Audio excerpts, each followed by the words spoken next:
Alright, ladies and gentlemen, Fab's in the house. And today I've got the Massdrop Gavko Thresher here with me for a review. And as usual, we're gonna analyze the look, the sound, and the feel of this guy. But first of all, let's just do a quick size comparison up against something colorful. This is the Shirogorov F3 in a bright orange G10 and something still colorful. I really like. This is the Chris Reeve Knives Sebenza 31. And since we are doing some colorful options, this is the Hati R from Shirogorov in a purple Alutex.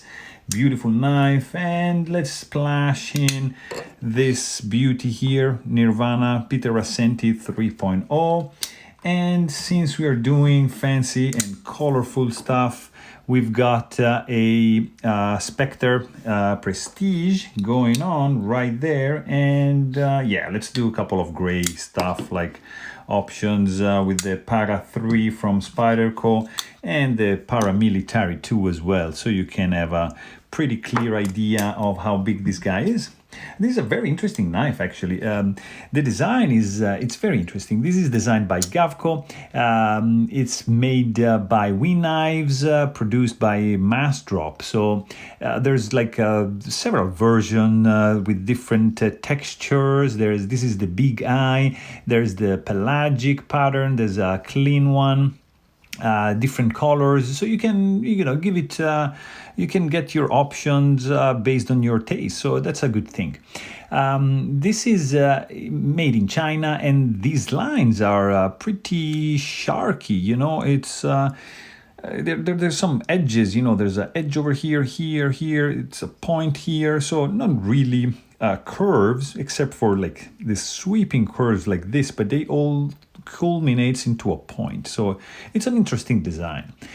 This is a titanium frame lock with the scales with this green anodization.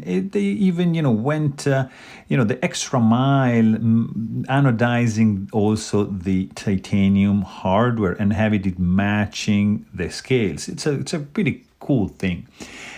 This is an overall not too big. It's an average knife. This is 7.9 inch long when open, and the characteristic of this like scalloped, carved out edges is quite unique. It's peculiar. You recognize the style, the Gavko style, 100%. If you check the handles on the inside, they're just whole. There's no skeletonization going on. But nonetheless, the weight is going to be pretty well contained because this is 4.6 ounces, so not too bad. There's these thumb studs are PDV coated and PVD, sorry, yeah, and there's no flipper tab going on. So you're gonna be like, what? Not a flipper? You think you're gonna flip, but no, there's no need to flip that. Even if when you close it, you would be like, haha, that's a flipper tab. No way. That's just like the indentation for the stop pin right there. So this is just deployable with the thumb stud like that, or of course like this.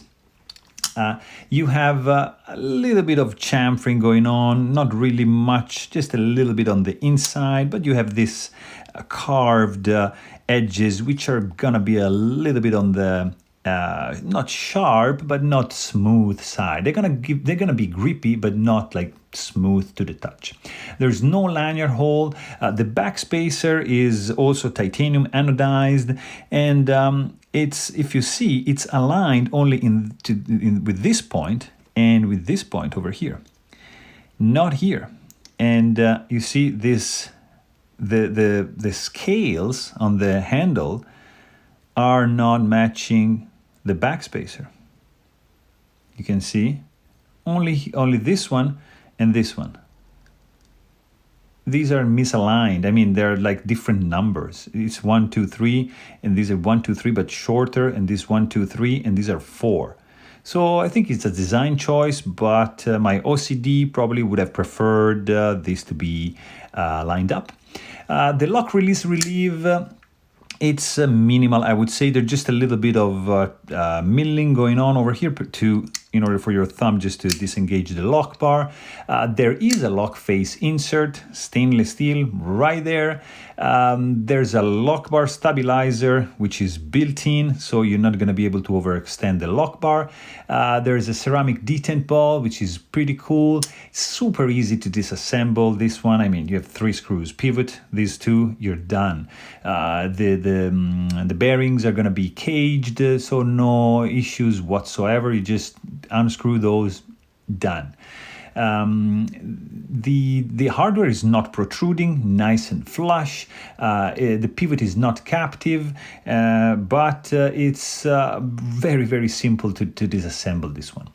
The pocket clip, it's the classic bent slab of titanium, which is, I think, a little bit boring and not aesthetically pleasing to my eyes. I would have preferred something a little bit more elaborate, maybe matching this design over here, but not like just a little bit lazy bent slab. I mean, I get it, it's functional. Yeah, nice clip ramp, nice retention. It's gonna stay in the pocket, but it's not looking good, to my opinion.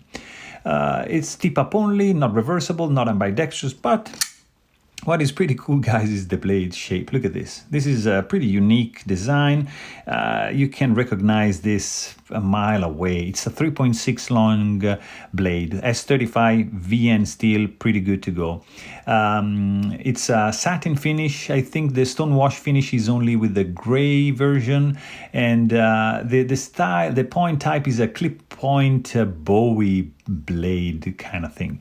Relatively thick, I mean, not too crazy, with a ending in a pretty fine tip. This is extremely stabby, guys, like very, very stabby.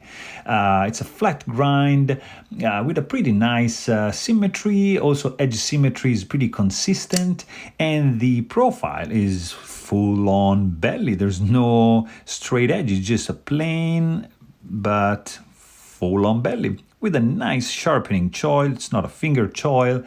And the plunge grind, it's interesting because you see it's like parallel to this line of the scale, and then arcs back and waves up to this point where you have this divot, which is very interesting, and chamfered all the way down to the tip in a like this. You see, then it just gets subtler and subtler and just disappears up to the very, very fine and stabby point right over here.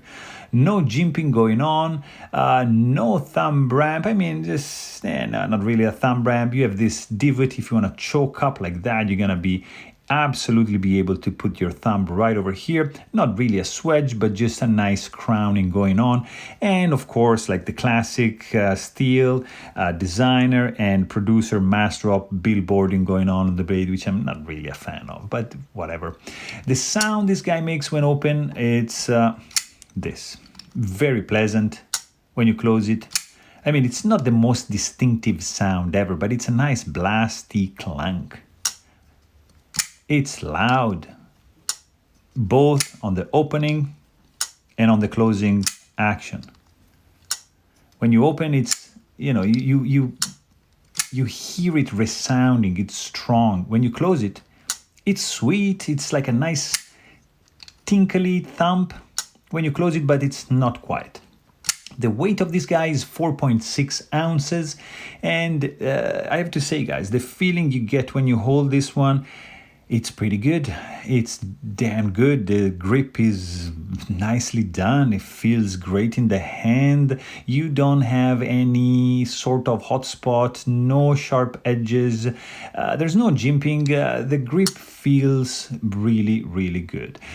You can also do a nice reverse grip like this, and you're gonna have this side of the handle just acting as like a finger guard, and here is just the right direction, right angle for your thumb just to be like that, and that's just a great grip, guys.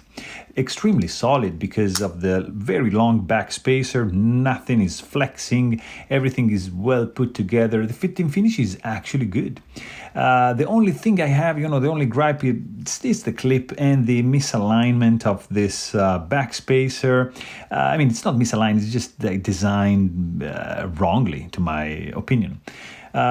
Clip retention is good. It's a little bit The ramp is good, the retention is not too strong, but it's good. And the release is also okay. The deployment speed, guys, this is fast, and it's not a flipper. It's one of the few that, you know, I like. This is running on bearings. It's not a flipper. So I truly appreciate this combo. It's like, for example, the Nirvana. This is something that I love. It's not a flipper, but it's running on bearings and flies like crazy. So I truly appreciate this kind of pivot system in this one. There's not really a finger sore because the thumb stud is nicely rounded off and there's some knurling going on to the side.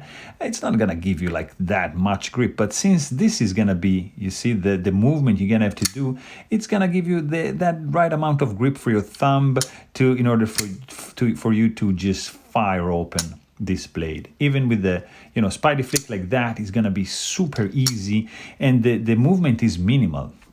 So basically you need just to pinch it with these two fingers like here, and then like you keep it like that, and this just fires open like crazy with the right, like very minimal amount of strength in order to have it like fling like that fast, because the descent strength is nicely dialed in. You even feel a little bit of kickback from the blade wanting to drag the handle away from you. So just very, very powerful action right there. The lock it's not the easiest to disengage because there's not much relief cut away, but you're just gonna have to jam your thumb like that, angled a little bit, and there you go. Not a big deal. Also, of course, this is running on ceramic bearings, which is a pretty good addition, less friction, and it's just translating into this pretty fast action right over here. It's well put together. There's, of course, no detent ball ramp. You feel this hard step going on. You have a free-falling blade as soon as you disengage the lock, and you have this action when you close the knife. Guys, look at this. Very smooth guillotine effect. Of course, you can do like a slow down action, but it's smooth, guys. And for a $200 knife, I don't know what you can ask more. I mean, this has a pretty unique look, a nice and sharp sound, a very comfortable grip. I think this guy is a winner. So there you have it. Hope you guys enjoyed this video. Thanks for watching and stay tuned.